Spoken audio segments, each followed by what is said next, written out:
Yo, yo, yo, what's up, everybody? Thank you for tuning in to yet again another fantastic indie creator interview. It's your Cape Crusader Cody, and we're keeping it geekly with our returning guest, Adam Barnhardt. We're here to break down Nock issue 1 and everything in between. Let's pull out some arrows and load up the bow. So, Adam, how have you been? We were talking backstage. It's been about a year. Been some minor changes in your life, some big changes as well. You know, give us the deets. What's been up, man? Biggest changes coming up here in just a few weeks. I don't even know if we talked about that, but no, things have been busy, man. We're now owner-operators of a comic book and gaming store in the middle of nowhere, and that's been super exciting. What's the name, if you don't mind it? Meltdown Games and Comics. That's so cool. I love it. I don't know why I decided that. I just had a vision that I love, like the ooze and the lime greenness and the hot greenness. So we rolled with it, and we built this mascot, Meltdown Man, and he's gotten too far. He has his own lore and everything now. So eventually, hopefully, we can get like a mascot suit that I can try convincing my dad or brother to get into sometime. But no, man, the store's doing great. We're doing great. We're expecting, and we're about to have our first baby in anytime between now and April. So, oh my goodness! In April, so that's it's good. Congratulations! Yeah, thanks, man. It's gonna be crazy. I mean, at least you got the IP started, the gaming card store created. You did all of that before the baby. That's the smart way to do it. I mean, a lot of people do it after doing the baby, so you had a little room to play. So I was looking at my schedule, and I kept asking my wife, I'm like, do you care when can we fit this in? How can we build our Kickstarter campaigns this year around the baby? I think we'll squeak this one. We'll squeak this one out before he arrives, and then it'll be a month or two, and we get used to having no sleep, and then we'll launch another one. Oh my God. In the ER room, checking the phone, like, are we just funded? Well, that's what I had. We had that conversation. I'm like, so like, are you cool? Like, if you're in labor, do you care if I tweet? Do you care if I like email people? So we're all good on that front. But things are getting crazy. That's so cool. So we've talked about Nock issue 1, but for anyone who is maybe watching this for the first time, or maybe they forgot, give us a little bit about what this is about. I had the chance to read it, and I love it. I love what you did with this. John is such a badass character in a world filled with powers that he can't attain, and I love it. Yeah, but no, that's exactly it. So Nock follows, it's a 4-issue miniseries that follows, it will be a 4-issue miniseries someday, I'm knocking on wood here, that follows John Nock. He wants nothing more than to be a superhero, but he doesn't have superpowers, so he's trying to figure out a way to make it work. By the time you pick up Nock number 1 starts with he and his team, the World Warriors, in the midst of a mission, if you will, a fight. And it doesn't go too well for John. So one thing leads to another, and he kind of does an intense self-reflection session and decides he needs to prove his worth, not only to others that maybe mock him or dislike him or something of that nature, but more importantly to himself, to just prove he's worthy, I guess, or a superhero. I always say it's like Green Arrow meets Daredevil in the sense that it's kind of a noir type brooding character, and then Green Arrow simply because he has a bow and arrow. So do you like Green Arrow better than Hawkeye? He's like, not. I get this question all the time. I don't know why. I should say Hawkeye because I think I like Hawkeye better. Fraction and Aha's Hawkeye is just phenomenal. It's one of my favorite all-time comics. I don't know. It just Arrow's in the name, I guess, so that's why Green Arrow. I was gonna say, what was it? The Hawkeye Disney Plus series. I actually really liked that. I liked. Yeah. I thought that was like one of the better ones, and I didn't get a chance to see Echo yet. but just like Hawkeye in it, you know, just how you could kind of tell he's just over the shit. He's just done with it, you know. And I kind of get that feeling with John too. I thought you did a really remarkable job of writing a character who is a smidge jaded, a smidge just done with these powers, and you know, he has something to prove. Was that challenging to do? I feel, you know, writing optimistic characters is probably way easier, but writing a jaded character, someone who's a little grittier, but getting the audience to love him just as much, that feels like a challenge in itself. Yeah, I don't know if it was as much as a challenge, man, because when I started writing this, I was, well, I still am, just jaded about certain things in general, you know? I mean, it's it's probably the most human story I've ever written, you know? It's, I think we've all wanted something so bad we can feel it, we can taste it, you know? We want to do X so bad, but something happens that prohibits us from doing that. You know, maybe it's a promotion or raise at work, or maybe it's, I don't know, getting a video game or beating a video game, or something. You know, anything you want to do, and I think that just carried over super easy into this because it's something I've dealt with and most other people will understand. You know. So why give him a bow and arrow out of every weapon, every ability? You know, why make a mere mortal join a team of superheroes like this? Just how impractical it is. I think that's like the, you know, most things I do, you know, within this Rideverse are kind of meta to an extent, and everyone always pokes fun at Hawkeye.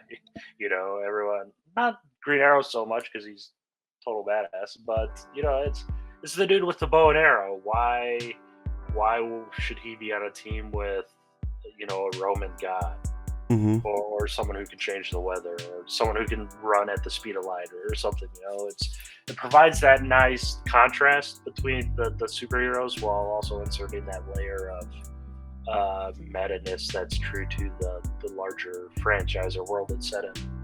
Kind of reminded me of, you know, the just bouncing back to Hawkeye, the Battle of New York, like just how there's just so much going on, and he's pinging away, but it's like, how much is he really doing? Because it's like, you got like Iron Man, you got the Hulk, you got Thor running around just terrorizing him, but these archers can put some work in. And speaking of that, I really loved just the breadcrumbs you left in this, the flashbacks, the way you made the character more endearing, I guess, just with how you wrote him and his actions. Issue 1 sets up kind of his attempt at redemption, and we're introduced to some baddies in it as well. What's this world going to look like in Nock?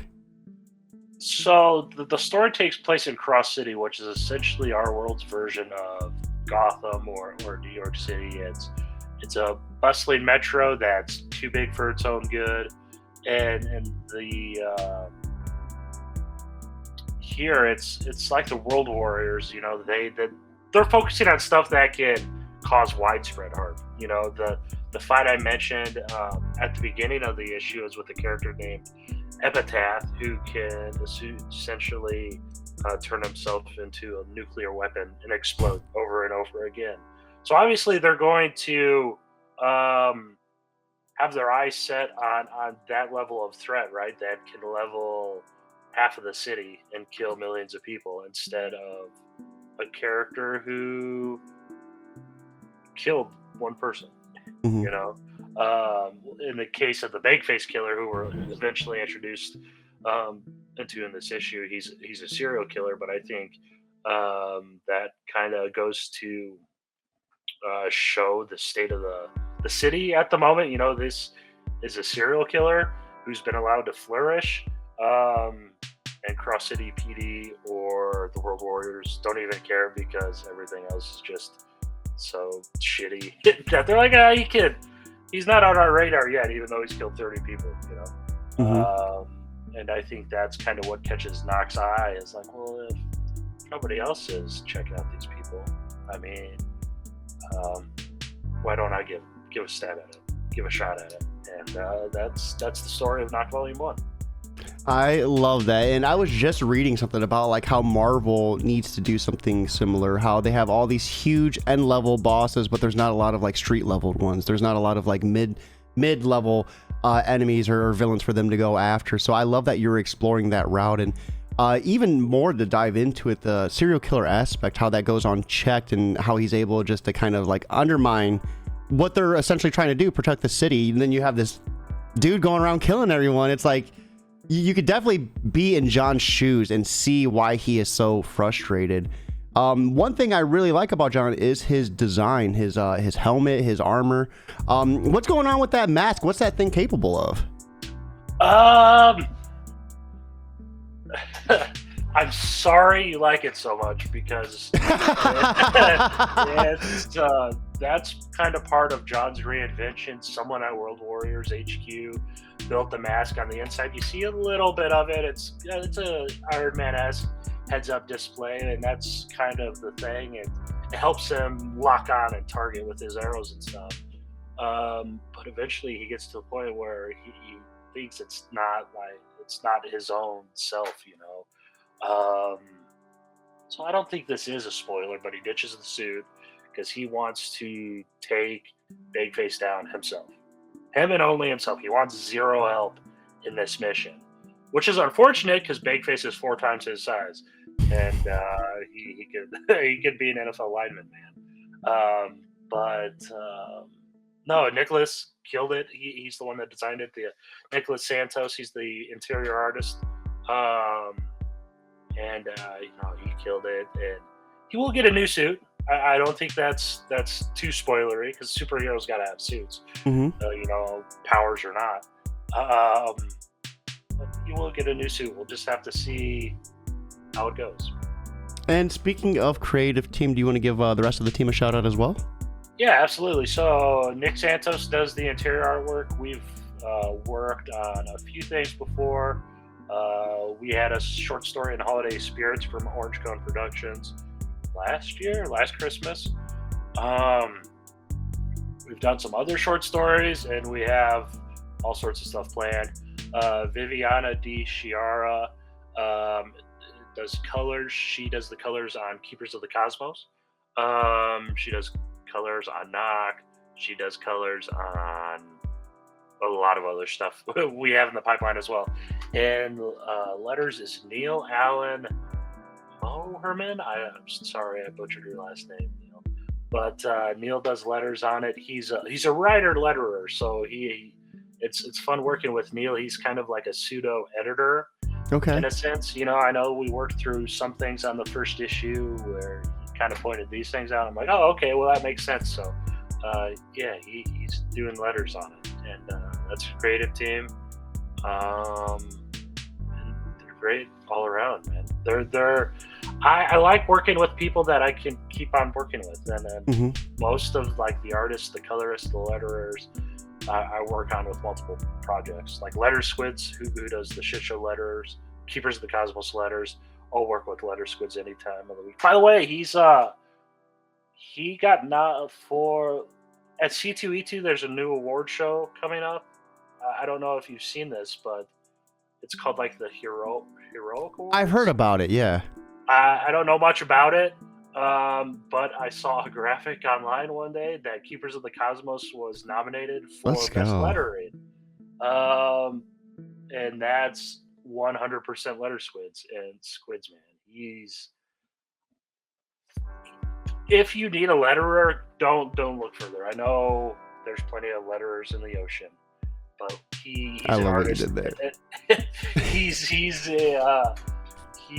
He's an artist unto himself, man. I love that.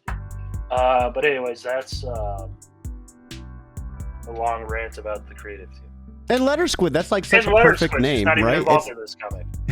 It's such a perfect name, though. I mean, because squids are they do ink, right, or is that just octopuses? I don't know. Because that's layered if it is. Yeah. So, speaking of IPs and everything, is this a part of the Riotverse world, or is this like its own? Okay. It's so the Riotverse starts with Shit Show. We go to space with Keepers of the Cosmos. Then Nock is our first foray into the kind of street level gritty aspect of this world. So it's all three of those titles I mentioned, and most upcoming other projects I'm working on are completely self-sustaining. But there are little nods into the other books to kind of let you know when they're set. Or, That's so cool. Everyone loves a good Easter egg. Mm-hmm. So, I mean, Keepers of the Cosmos Volume 1 eventually does tie into Shit Show, as does Nock Volume 1. And yeah, that's everyone cautions to start as small as possible with comics. And I don't know why I do this. I don't want to tell other stories and cape shit. Yeah. That's just what I want to write. I got to a point last year where I took most of the year off from writing because I was like, let me try doing other stuff, and I just didn't care for it. Like, go back to doing stuff. That way, I own the IP. I don't have to pitch Marvel or DC. I mean, I would probably, if they come asking, but why wait? Why not just write the stories I want to now? And that's where Nock and all these ideas come from. And you don't have someone over your shoulder being like, I don't like this. Take this out. You can't do this. Like, Shit Show, that's such an awesome name. Do you have trouble marketing that? I remember I had a podcast segment, and it was called Cutting the Shit, and I had to stop because it was like there was no point. It was like either it would get blocked out or something. Yeah, so tremendous issues marketing shit. There were so many issues marketing that every time I have a direct book in previews, emailing or calling every single retailer you can, and thankfully I didn't run into the issue enough, but there were, I think, 2 stores I contacted where they're like, we're not going to stock this because it swears on the cover and we're a family store or something like that. So I'm like, all right, whatever. It's the name itself was probably a huge part of why I got picked up in the first place. I made Samir and Warnia and Squids all killed it on the artwork. But I think this is keeping it geekly exclusive. I think we're not going to change the name of Shit Show. We are going to kind of change the formatting moving forward. Before, I was going to do, Shit Show Volume 1, and then Volume 2 was going to be like Shit Show : like Volume 2's Lost Son. But I think we're not going to do Shit Show anymore. We're just going to go from Shit Show to Lost Son to the 3rd volume, and so on and so forth, just to I don't want to say rid us of the name, but just to Shit Show will always be Shit Show, but then Shit Show leads into its sequel, which has a different. I love the name Shit Show. It's just like such an unhinged title, but it's like perfect. Yeah, it matches the story at hand, and the story changes from volume to volume. The first 3 issues were very much about Rich McCoy, and the second batch of 3 issues are about someone else in the family, Ash McCoy. And we're already done. We're done with an issue. We have an issue in the can, and we're working on issue 2 of that right now. But we had to pause for some reasons and stuff, which are now all cleared up. So we'll get back to that someday. But yeah, the story's changing. So I figured why not change some names up and introduce some new people into the news. That is awesome. Well, I think right now would be a perfect opportunity. Let's go ahead and head over to Kickstarter, check out some of these interiors, and see what we're here campaigning for today. So give me 1 second. We're going to be switching over to our campaign screen. Everyone that is watching, we're going to be dropping that link in chat. Be sure to back to make this project happen. But if you have no money, fear not. Put this on Twitter, put this on Facebook, anywhere that you could drop a link. Word of mouth is 100% free and it costs you nothing to do. You're looking at Nock issue 1 currently at $1,122 of a $2,250 goal, 65 backers and 12 days left to go. So about halfway through the Kickstarter. This isn't your first campaign, is it? It is not. This is my 5th. Okay. 5th. It's my 4th right there. Yeah, it's my 4th. And this isn't the first time technically Nock has been available. Last year we did a thing where we just I threw up a website and I put Nock #1 on there. Under the time I was going as Lunchroom Riot, that's since been changed. But we did a little direct order, and friends and family bought that. So this is kind of, I view this technically as the first widespread release of Nock. It's it's on Kickstarter for the first ever time. We are doing a short story at the end to give the few people that did buy Nock #1 some additional content, all new covers, things like that.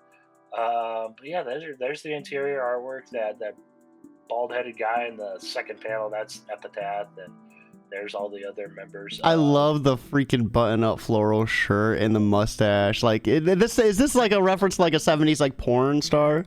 Why is his name escaping me? It's Tom Selleck. He's very much based on Tom Selleck and like Magnum PI. I'm like, what happens if Magnum PI took the super soldier serum? And that's Tommy Radical. And, I love it. That's him. You have Snow Day, who can control the weather to an extent, and the Scarlet Screamer, she's really fast. The Vulcan's just a big old asshole. A Roman god, he can do whatever he wants because he's a god. What is it about Roman gods always seeming like so like pretentious and dickheadish? I don't know what it is. Yeah, I don't know what it is either, man. But that's what it is. So yeah, man, we're calling it our Kickstarter special edition. All new, never before seen covers. We have that short story involving a new character to the Riververse called Amundsen. And I'm pretty excited to get into that too. Samir's coming back. This is Samir's first interior artwork in the Riververse since Shit Show. And he's super excited about it. And there's I don't want to say baby Nock, but there's child Nock getting trained by Artemis, who's also part of the godly pantheon. I just love this, and like this follows this page, right? Or I can't. No, there's another one. I should have put the pages in order. You would have thought that would be nice. But there is I love the segment you're talking about because that panel mirrors the current John Nock. It's after the rain short circuits his helmet, and he gets mad and takes it off, and that moment mirrors the flashback. And then the flashback idea was actually Viviana's idea. I anticipated everything would be just regular color, and then I got these pages back in sepia tone, and I'm like, you know what? It works perfectly. I like it a lot. I also love how you're intertwining like mythology in this, like with Artemis. Is there going to be a lot more of that element in the other 3 issues? Not maybe in these 3 issues. I mean, Artemis, there's more Artemis. But I love mythology. Mythology's kind of been my jam all growing up. I love going to Barnes & Noble and getting the new mythology book, even though I've read the stories 1,000 times before. But no, I love mythology. I love, look at Mike Mignola's Hellboy, how he intertwines mythology and the Baba Yaga and all that stuff into his storytelling. And that's just something that I really like. They're the best stories. There's a reason they've been around for... Sorry, my cat's causing ruckus on the fridge. There's a reason they've been around for millennia, So I figured, why not kind of tie them into my stuff? I also really, really love the logo for this series, how it's like a bullseye for the O. That's like such a perfect touch. Thank you, man. These covers are gorgeous. Were these available before? I remember with the first drug sale, you had some different covers. Are these all new covers for the Kickstarter? Yep, these are all new covers. Ram Silva did cover A. Samir again did cover B, and then Juan Angel, who does so much stuff for myself and the Rideverse, did cover C with the Bagface Killer. Is this gonna have like a little bit of blood and gore to it, or this guy looks like a homicidal maniac? Yeah, well, it's it probably isn't PG-13, not for crudeness or anything, but there is some blood involved. Mm-hmm. Not necessarily gore, but there's blood spatters and things of that nature. That is so cool. He looks so menacing. Let's check out some of these rewards. Everyone watching, right here is the link to check it out with us as well. And like I said, be sure to put this on Twitter and Facebook. Word of mouth costs you nothing. So, digital issue, 28 pages, $5. Awesome price on that. We love to see it. You can get the digital deluxe for 10. What's the deluxe gonna have? It comes with the PDF, then it comes with the script book. And how I do, some people just do like a PDF of the script, but how I do my script books is I page horizontally, landscape, and put the comic page and the script side by side. Oh, that's cool. So you can read through the script on one side and see how it looks in the final moment or final edition, I guess. And those are always so cool too, because you can really see the collaboration between the creative team and the writer as well. I feel so awesome. Yeah. You have cover A coming in at $10, cover B at $10 as well, and then cover C. And then we have the cover D sketch cover at $15. So feel free to draw up your own version of John Nock on this cover. That's so cool. And that logo too is just so it's perfect. How'd you end up coming up with this? I don't. The O is always a target of some sort. There was one early logo I used that was more of a what do you call it, like a sniper scope? I'm like, I don't know, that doesn't work. So then I messed around and came up with the bullseye idea, and it stuck. So yeah, you could get cover A, B, C, or D, or you could get all covers. Then we have medals available as well, or the Knock Rocks package, which pretty much has everything. And then and a commission as well for $60. That's awesome. Yeah, digital commission tier from Nicholas. He'll do a bust of any character you want. Digital catch up as well. So some awesome bundles going on here. Yeah, lots of add-ons. Both print and digital. We have a digital bundle of everything I've ever written. Some things happened during the development of this Kickstarter campaign that allowed me the rights to both Shit Show and Keepers of the Cosmos reverted to me, so I'm able to sell those digitally now. So you can get everything on there digitally, or physically too. I think we have still have some of each as add-ons as well. That is so cool. And I also seen these two, the caps. This is such a throwback. Oh my god, I love these. Yeah, so they're Pogs. We just can't officially use Pogs because Pogs is actually a trademark. So we're calling them caps. They're milk caps is the original name, and we did a test round last year, and it was awesome. They're exactly like Pogs and everything. So you can buy a booster pack of Pogs. You'll get 9 of the possible 18. So if you want to collect them all, you're gonna have to. It's so cool, dude. It's so cool, and I bet at your comic shop too, like just telling everyone, like, hey, guess what we got? Like that probably just geeks them up. We that was one of the biggest comments. We're sold out now, but we had a surplus of Pogs that we packaged up in kind of booster pack type things. In the grand opening, everyone's like, "Oh, Pogs!" We sold out real quick. That's so cool. Everybody loves Pogs. So for anyone who might be on the fence about backing, what would you like to say to them to kind of help push them over that hump? I mean, if you like dark, gritty superhero type stuff, if you like noir, if you like to read stories about sad men on a path of vengeance, kind of John Wickian, this is the story for you, man. But like Cody's been saying throughout the whole show, if the world's crazy right now, if you can back, I just want some retweets. At the same time, I would love your backing. But yeah, man, retweets, likes, tell your friends. But we're ready to go with number 2 too, man. We get number 1 funded. We'll probably squeak out number 2 this year yet. Oh, let's go. So what else is happening for you outside of Nock? Do you have any other issues that you're working on or any other series that might be coming out? We are, and by saying we, I need to get started on it. But I'm going to do a little remastering of Shit Show, and we're going to re-release Shit Show. We are going to release Keepers of the Cosmos, the first 3 issues of that, because only 1 issue's been released so far, and now we have the rights back, so we can release issues 2 and 3. So those are coming up.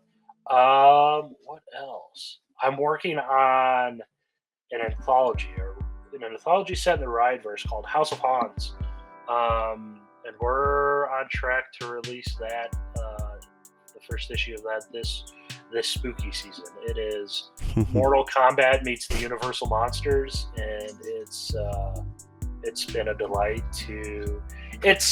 I don't want to call it bittersweet, but it's interesting because it's the first Rideverse project where other people are writing my characters. So it's just been interesting to see how other people treat my creations. Yeah. Everyone in the anthology, though, their story blew me away. I formed a little committee of my wife and some other close confidants, and we're like, man, these pitches are great. So yeah, that's coming out, or at least coming to Kickstarter later this year. That is so cool, man. And then there's the store, and then there's the baby. I was going to say congratulations on the baby. Are you calling him John by any chance? No. We, my wife did allow us to name him after one of my favorite superheroes, though. So That's so the world will cool. soon. The world will soon find out. That was so cool, man. Congratulations on that once again.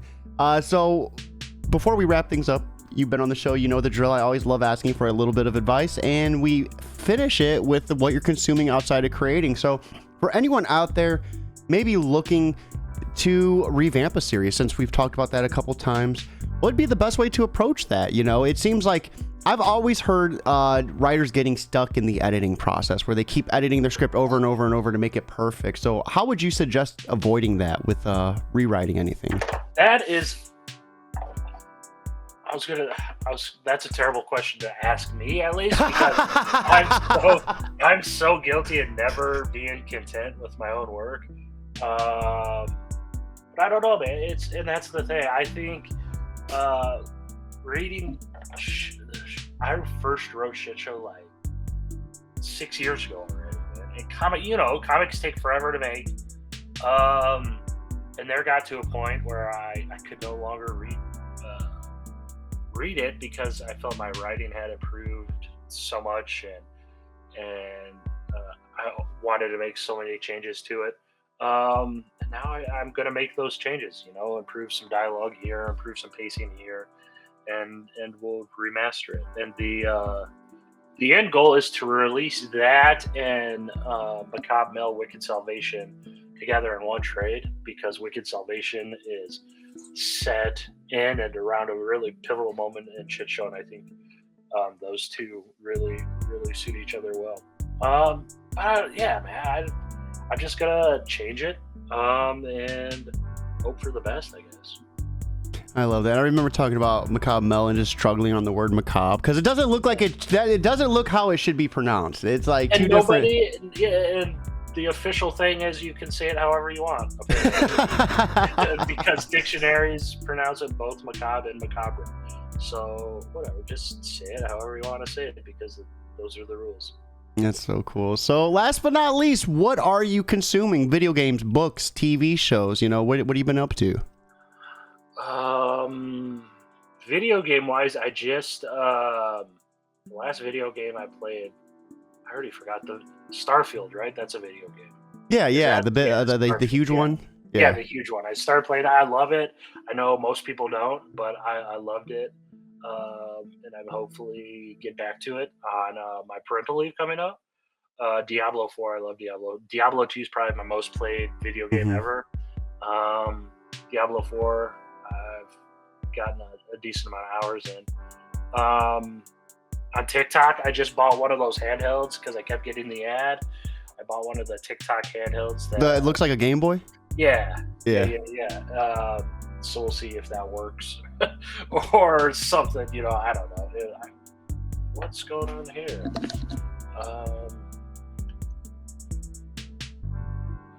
Everything cool? Yeah. The kids aren't all right. Just started playing in my headphones. What a perfect outro song, right? Like, what? Is he cutting me off? Am I being...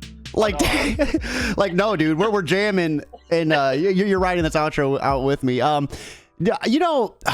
to the Game Boy, dude. I feel kids have it too easy nowadays. I used to have to put the batteries in the freezer, pop them back out to get the extra little juice. I think I remember doing like aluminum foil tricks and hacks with it. Like, and now everything's rechargeable. It's like, come on now. Where was that? Where was that technology back? And then they sold me on the fact that they're like thousands of Game Boy games. I'm like, man, I don't even have to have the space for the cartridges or one of those zipper things where you lift it up and you can store all of the Yeah, well, so that's what I've been consuming video game wise.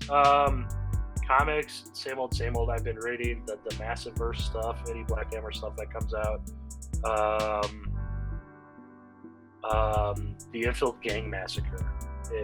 I wasn't a huge fan of Westerns, but that trade's coming out shortly, I think. And it's a spinoff of That Texas Blood, and it's just really good stuff. That title's so cool, too, like That Texas Blood. I love titles like that. Yeah. No, so that's what I'm doing. I'm finally getting around. I just finally watched Mutant Mayhem for the first time, and I loved it. Love me some Turtles. So. Oh, absolutely. Well, Adam, this was one hell of a show. I always love getting you back on. Everyone who is watching, right here is a link. Once again, if you can't back it, that's fine.